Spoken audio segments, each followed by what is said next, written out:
உங்களோட லைஃப், உங்களோட ஸ்ட்ரகிள், உங்களோட பெயின், நீங்க ஃபீல் பண்ற emotions at that particular time, அந்த டைம்ல நீங்க ஃபீல் பண்ற இமோஷன்ஸோ உங்களோட மெச்சூரிட்டி லெவல் இதெல்லாமே உங்களுக்கு மட்டும்தான் தெரியும். அவங்க லைஃப்.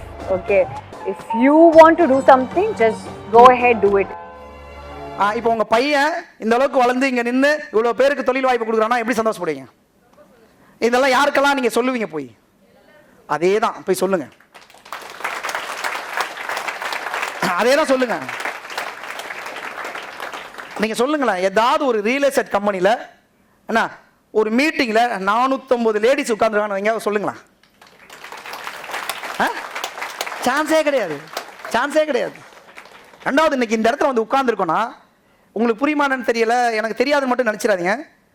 வெளியில சிரிச்சுக்கிட்டு இருக்கீங்க, வெளியில சூப்பரா சாரி கட்டிருக்கீங்க, வெளியில சூப்பரா ட்ரெஸ் பண்ணிருக்கீங்க, உள்ளுக்குள்ள அவ்வளோ பிரச்சனையை வச்சுட்டு உட்கார்ந்துருக்கிறோம்.